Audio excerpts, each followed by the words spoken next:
दोस्तों कई सारे रिश्ते आप नहीं चुनते, वो रिश्ते अपने आप आपको चुन लेते हैं। ऐसे ही आज की ये कहानी के अंदर हुआ जब रचित नाम का ये लड़का अपने हॉस्टल से निकला शहर जाने के लिए। तो इसके साथ जो घटना हुई उसने इसकी पूरी जिंदगी को बदल करके रख दिया। तो क्या है इस कहानी के पीछे का सच, ये जानने से पहले आप चैनल को फॉलो और सब्सक्राइब जरूर कर लीजिए और कमेंट में ज़रूर बताइएगा कि ये कहानी आपको कैसी लगी। तो चलिए देर ना करते हुए करते हैं कहानी को शुरू।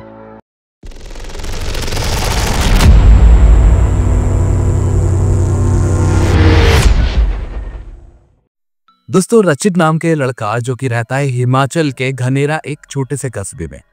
रचित अपने कॉलेज के अंदर अपनी पढ़ाई कर रहा था और एक दिन रचित की छुट्टियां लगी थी। रचित ने सोचा क्यों ना इन छुट्टियों में घर घूम करके आए।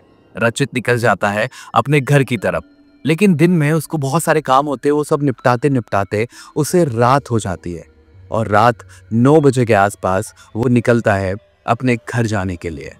लेकिन जब रचित निकल रहा था बस स्टैंड के लिए, तभी पूरे शहर की लाइट चली जाती है और लाइट ऐसी जाती है कि पूरा शहर अंधेरे में तब्दील हो जाता है।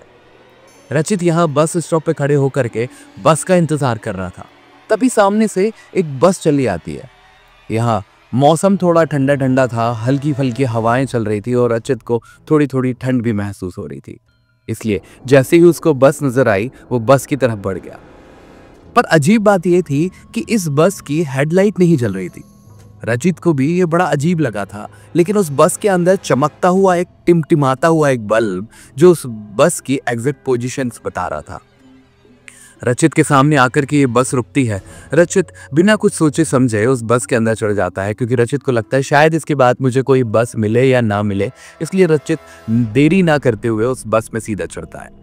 जैसे ही रचित उस बस के अंदर कदम रखता है, लेकिन उससे पहले जब वो बस को देखता वो बस भी टूटी फूटी सी उसको नजर आती है। लेकिन जैसा मैंने कहा कि रचित किसी चीज के बारे में ज्यादा नहीं सोचता, उसे लगता आखिरी बस है, मुझे शहर भी जाना है, तो वो जल्दी से बस के अंदर चढ़ जाता है।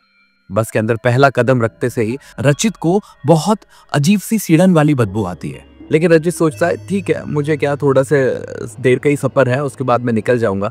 और बस के अंदर वो देखता है तो जितने भी पैसेंजर इस बस के अंदर बैठे होते हैं वो एकदम चुपचाप बैठे होते हैं। शायद रचित को लगता है लोग थके हुए होंगे, नींद में होंगे। यहाँ कोई भी एक दूसरे से बात नहीं कर रहा। रचित सीधे कंडक्टर के पास पहुंचता है और अपने शहर का नाम बताता है और बोलता है कितने पैसे देना है। कंडक्टर बोलता है कोई पैसे नहीं देना, आप जगह देख करके बैठ जाइए। रचित को बड़ा ही अजीब लगता है, पर रचित सोचता है ठीक है भाई, मेरे भी पैसे बच रहे हैं, एक कॉलेज स्टूडेंट के लिए जितने पैसे बच जाए उतना ज़्यादा अच्छा होता है।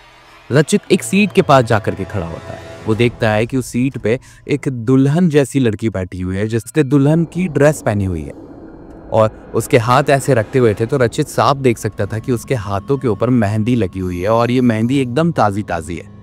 रचित उस दुल्हन के बगल में बैठ जाता है। वो भी चुपचाप खामोश वहां बैठी है, ना रचित की साइड उसने देखा, ना रचित से बात करी, कोई भी एक्शन रिएक्शन उसने नहीं दिया। लेकिन रचित पूरी बस को देख करके बड़ा हैरान है। हालांकि रचित भी काफी देर तक यहाँ चुपचाप बैठा रहता है, लेकिन रचित दुल्हन से एक बार पूछ ही लेता है आप कहाँ जा रही हैं? तब वो लड़की बोलती है मैं मौत के रास्ते जा रही हूँ। रचित को सुनकर के अजीब सी हंसी आ जाती है। वो सोचता है कि शायद ये मजाक के मूड में होगी, पर वो कोई रिएक्शन नहीं देती, इतना बोल करके चुपचाप हो जाती है। फिर रचित एक बार और बोलता है आपकी अभी अभी शादी हुई है? नहीं, शादी तो मेरी बहुत पहले हो गई थी। तो रचित बोलता है कि फिर तुमने अभी तक ये शादी का जोड़ा क्यों पहन रखा है? वो बोलती है कुछ देर बाद तुम्हें समझ में आ जाएगा। पर वो जिस अंदाज में बोल रही थी रचित को बहुत अजीब लग रहा था, वो डर भी रहा था।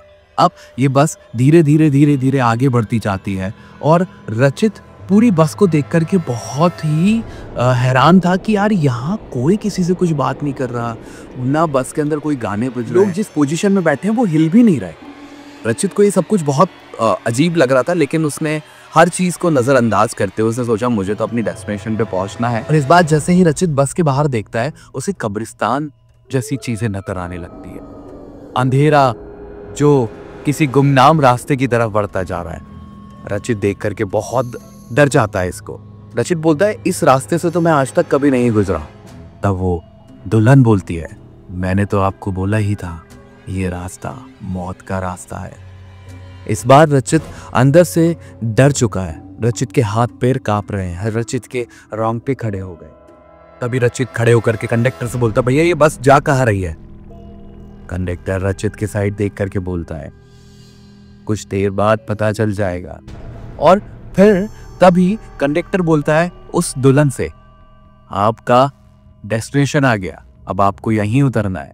और फिर जैसे ही दुल्हन खड़ी होती है और बोलती है, मैं यहीं पर मरी थी, ये बस से मैं जा रही थी और ये बस खाई में गिर गई और हम सब यहीं मर गए थे। अब ये बस तुम्हें भी यहीं तक पहुंचाएगी।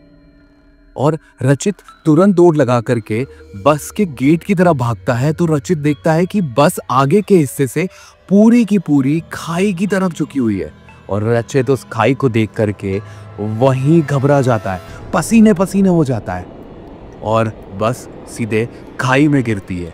रचित ये देख करके बहुत तेज चिल्लाता है और चिल्लाते से ही जब अपनी आंख खोलता है तो वो पाता है कि वो अपने कमरे में ही है, अपने हॉस्टल के कमरे में।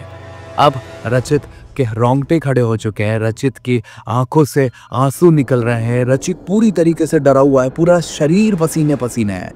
और रचित की इस चीख को सुन करके उसके आसपास के रूम के भी लोग उसकी तरफ दौड़ करके आ गए और रचित से आकर के पूछते हैं, क्या हुआ तुझे?